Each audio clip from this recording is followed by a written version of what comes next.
नीतीश कुमार जी, आपको क्या हो गया है? माननीय मुख्यमंत्री जी मेमोरी लॉस हो चुके हैं।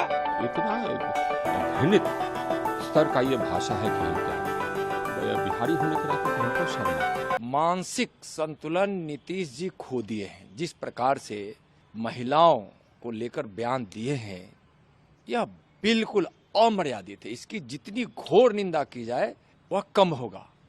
और इनके पक्ष में तेजस्वी जी का बयान आना वह भी आपत्तिजनक है। नीतीश कुमार जी, अब आप मुख्यमंत्री पद पर रहने लायक नहीं हैं।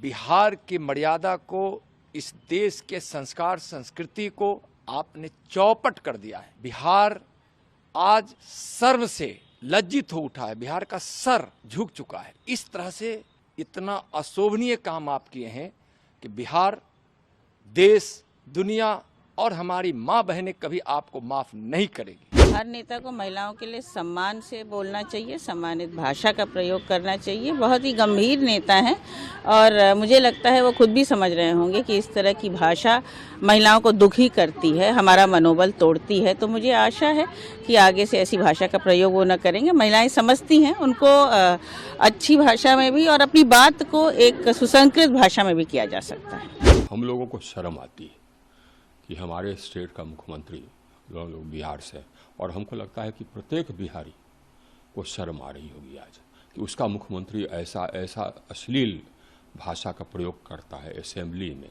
इस तरह घटिया उसका ये बयान होता है। एकदम थर्ड क्लास कटर का जो बयान होता है वो बयान था नीतीश कुमार का। यह परिचायक है। हमको लगता है कि नीतीश कुमार दिमाग से ये लूज हो चुके हैं। लोग बताते रहते हैं कि वो अपने सहयोगियों का नाम भूल जाते हैं, यह भी भूल जाते हैं कि वो गृह विभाग के प्रभार में वही हैं, ये सब भूल जाते हैं। उनका लगता है कि दिमाग फैल गया। नहीं तो ऐसी भाषा, इतनी अपमानजनक भाषा महिलाओं के लिए, बच्चों के लिए, जवान युवक युवतियों के लिए इतना घृणित स्तर का ये भाषा है कि हम क्या कहें। बिहारी होने के नाते तो हमको शर्म आती है।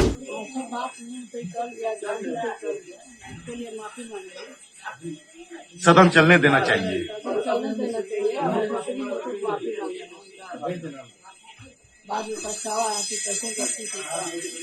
तो ये तो भाजपा वाले बात का पतंगा बना रहे हैं। देखिए, उन्होंने माफी तो भले ही मांग लिया, लेकिन पूरा बिहार शर्मसार हुआ है। और एक मुख्यमंत्री को भी, नीतीश कुमार जैसे व्यक्ति को इतनी हिम्मत कैसे हुई कि महिलाओं के बारे में इतनी अश्लील, अभद्र, अपमानजनक, सेक्सिस्ट और जिसको कहते हैं कि बी ग्रेड की टिप्पणी करने का उनको साहस कैसे हुआ। और वो केवल एक बार उन्होंने टिप्पणी नहीं की, पहले विधानसभा में भाषण में कहा उन्होंने और फिर विधान परिषद में कहा। तो आज तक मैंने कभी नहीं देखा था कि मुख्यमंत्री नीतीश कुमार इस प्रकार की भी टिप्पणी करते हों। मुझे लग रहा है या तो उनके ऊपर उम्र का असर हो रहा है, और जिस तरह की अश्लील अभद्र टिप्पणी की है तो केवल माफ़ी मांगने से काम नहीं चलेगा। उनको पूरे देश की जो महिलाएं हैं उनके सामने हाथ जोड़कर और ये कहना चाहिए कि उन्होंने बहुत बड़ी गलती की और आगे से कभी जिंदगी में इस प्रकार की गलती नहीं करेंगे। महिलाओं को कहीं न कहीं लज्जित करने का इनका वक्तव्य है। ये माँ जानकी की शक्ति की भूमि है और हमारी माँ बहनों को इस तरह से सदन के अंदर शर्मसार करना जो पूरा देश देखा है। माननीय मुख्यमंत्री जी कहीं न कहीं मेमोरी लॉस हो चुके हैं और माननीय मुख्यमंत्री जी जिस तरह का वक्तव्य दे रहे हैं उस पद के योग्य नहीं है। इनको इस्तीफा दे देना चाहिए, क्योंकि मुख्यमंत्री की याददाश्त कमजोर पड़ गई है, मेंटल तौर पर कहीं न कहीं बीमार और अस्वस्थ हैं।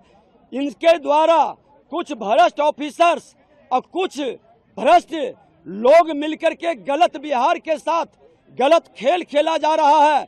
इसलिए इनका मेडिकल जांच पहले हो और इस्तीफा देना चाहिए। ये सदन में अब बैठने योग्य नहीं रहे हैं। इसलिए हम मांग करते हैं कि मुख्यमंत्री जी कत्ल करके माफी मांगना ये आपके फितरत में हो सकता है।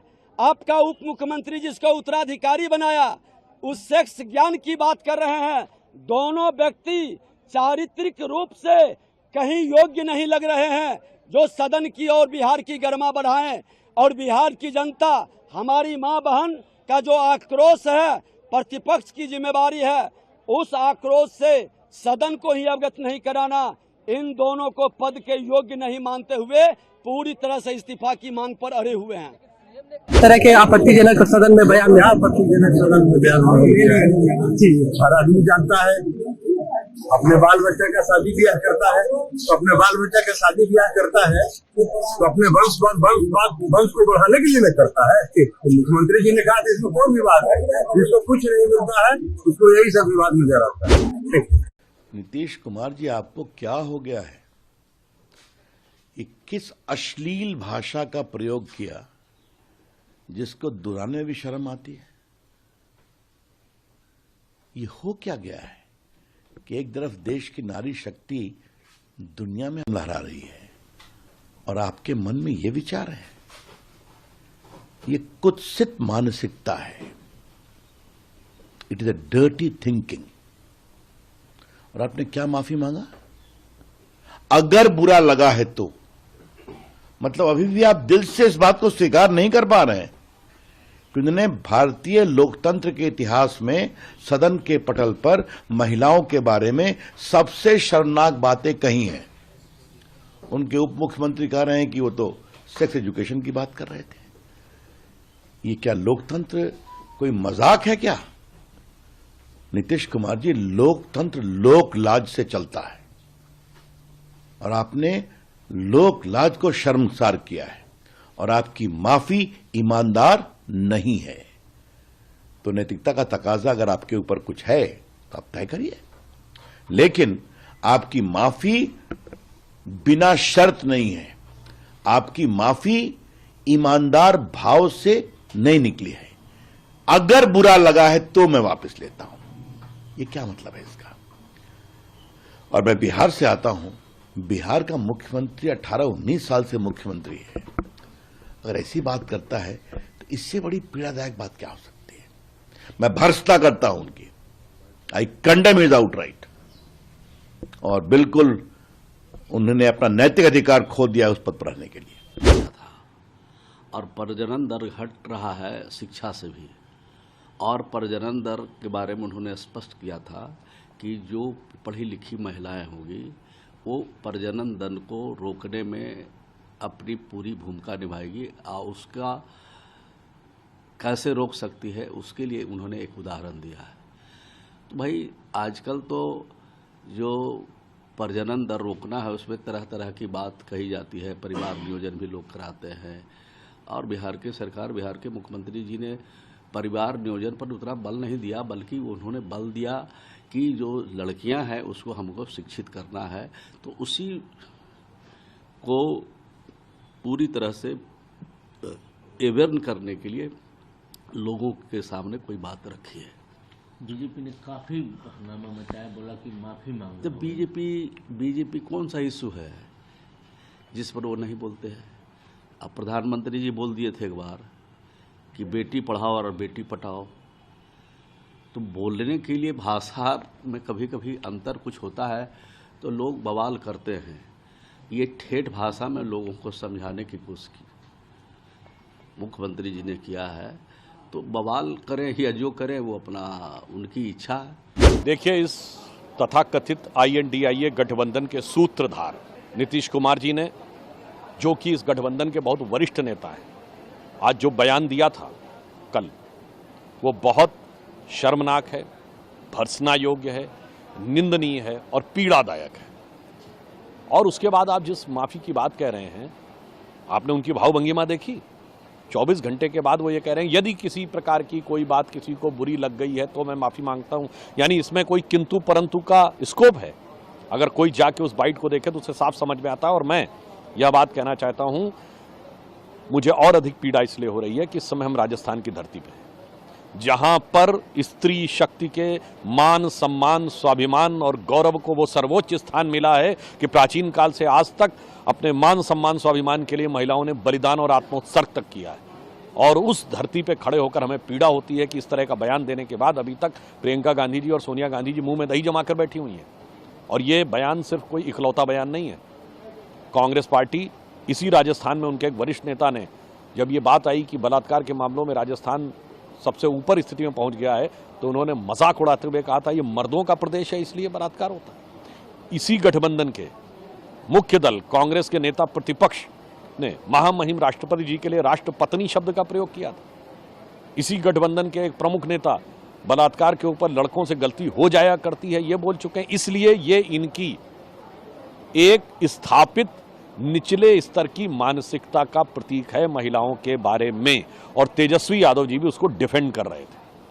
अब मैं ये कहना चाहता हूं, एक तरफ हमारे प्रधानमंत्री श्री नरेंद्र मोदी जी ने भारत जिसने चंद्रमा के उस अछूते दक्षिणी ध्रुव के कोने को छूने में सफलता हासिल की, उस पॉइंट का नाम पॉइंट शिव शक्ति रखा। भारत की संसद ने महिला आरक्षण विधेयक का नाम नारी शक्ति वंदन अधिनियम रखा। हम किस ऊंचे स्थान पर रखते हैं महिलाओं के सम्मान को और वो किस निचले पायदान पर रखते हैं, ये उनके वक्तव्य से साफ दिख गया। यह इंडी गठबंधन का अक्षम्य अपराध है। और मैं कहूंगा इस INDIA में लास्ट में जो I और A है, ये इंक्लूसिव अलायंस है उनका कहना, मगर मुझे लगता है अब ये अब्यूजिव अलायंस हो गया है। अभी एक दूसरे को तो अब्यूज कर ही रहे थे, कोई किसी को चालू पार्टी बोल रहा था, कोई किसी को चिरकुट पार्टी बोल रहा था। भाजपा के प्रति, मोदी जी के प्रति अब्यूजिव करते रहते हैं। अब तो पूरी नारी वर्ग के प्रति उन्होंने ऐसी भाषा का प्रयोग किया। इसलिए यह बात हम क्षोभ, आक्रोश और पीड़ा के साथ कह रहे हैं कि ये भारत के राजनीतिक इतिहास में किसी संवैधानिक पर पटल यानी विधानसभा पे दिए गए सबसे निम्न स्तरीय बयानों में से एक है। मुझे लगता है कि कोई भी कंसर्न नहीं था कि वो कह क्या रहे हैं। अगर उनको नॉलेज देनी थी तो बहुत सारे तरीके हैं जिस तरीके से वो नॉलेज दे सकते हैं। एक्शंस और वर्ड्स दोनों ही बहुत भद्दे थे और एक भद्दे मजाक की तरह थे। पूरी महिलाओं को उससे शर्म आई और वो सुन नहीं सकती हैं। वर्स्ट इज स्पीकर ने अभी तक एक्सपंज नहीं किए हैं उनके, और आज भी वो मीडिया में दिखाए जा रहे हैं, बार बार रिपीट हो रहे हैं उनके डायलॉग्स। मुझे पता चला है, अभी मैंने देखा कि उन्होंने मीडिया के सामने एक छोटे ग्रुप के सामने माफ़ी मांगी, वो भी इतनी सब बात होने के बाद। केवल माफ़ी मांगना एक उसका उपाय नहीं है। स्पीकर को, बिहार असेंबली स्पीकर को उनके अगेंस्ट एक स्टेप लेना चाहिए, एक्सपंज करने चाहिए उनके डायलॉग। हमें मालूम है कि एक कौरवों ने जब